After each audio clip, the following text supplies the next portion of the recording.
I was afraid to go to school every day. School was not a safe place for me. When people treated me that way, for no reason, it really hurt. Because he loved theater and the arts, jocks picked on Chris Carberg.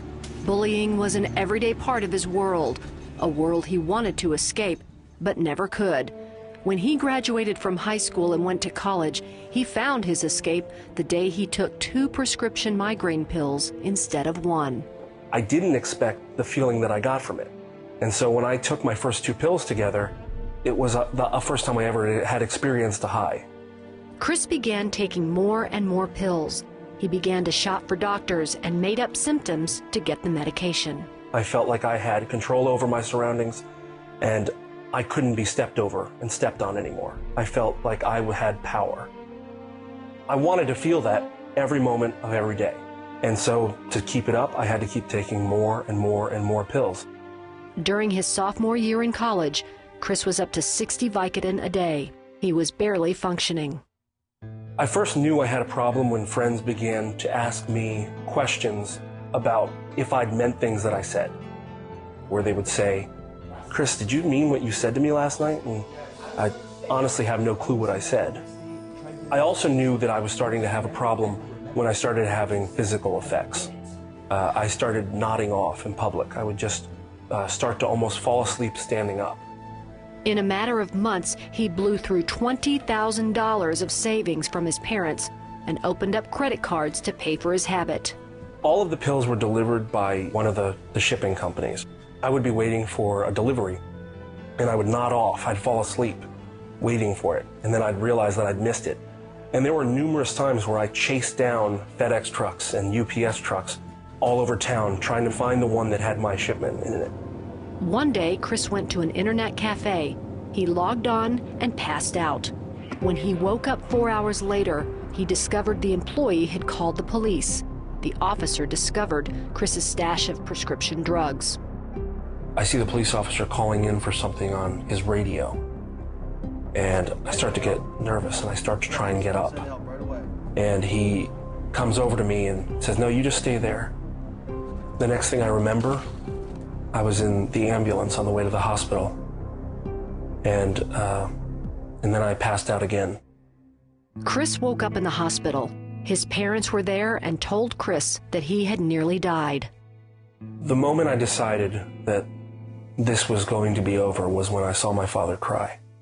And he looked at me and said, "You know, I didn't think I'd have to deal with this kind of stuff with you." And it was the first time I cared to really say, "Look what I'm doing to the people I love." He went to detox, committed to regular rehab meetings, and stayed off the meds. But he was miserable. There was still a feeling that something wasn't connecting for me. There was still a feeling of loneliness, still a feeling of hurt. I felt that there was still something missing. Then a friend introduced Chris to a young woman who had something in her life that Chris wanted. I had never met anyone in my whole life like Jenna.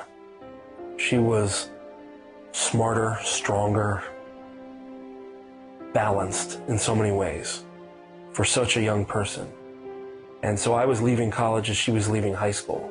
And yet she had this strength that I'd never seen in anyone. I knew Jenna was a Christian without her saying a word. Chris started going to church with Jenna. After a few months, Jenna invited him to speak to her father, Scott, a Sunday school teacher for 20 years.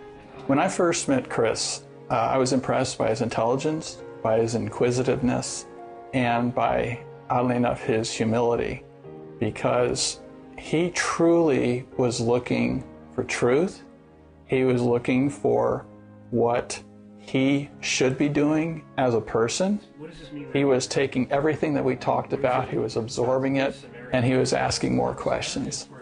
Scott began to talk to me about God, and I spent 4 and 5 hours questioning him on his faith. Scott personified Christ to me by how he acted. Chris says he went home after he talked with Scott and prayed to accept Jesus Christ into his life. I wasn't accepting Jesus because of Jenna. I wasn't accepting it because of Scott. I accepted Jesus for me. I read the whole Bible front to back. I did not want to stop knowing him better and better, and I would go to church with Jenna, but it was for a different reason. I had gone to church now for Jesus. All of the things that I felt I was different, or I felt that people didn't love me or like me, or that I needed to earn their love, all of that changed because he loved me without me doing anything. A few months later, Jenna and Chris married. Today, Chris is an online social media director and has launched a website called Holy Pop to help others get the answers about Christianity. I owe everything to Jesus Christ. He has given me a whole new life. He's given me my wife. He's given me hope. He's given me answers.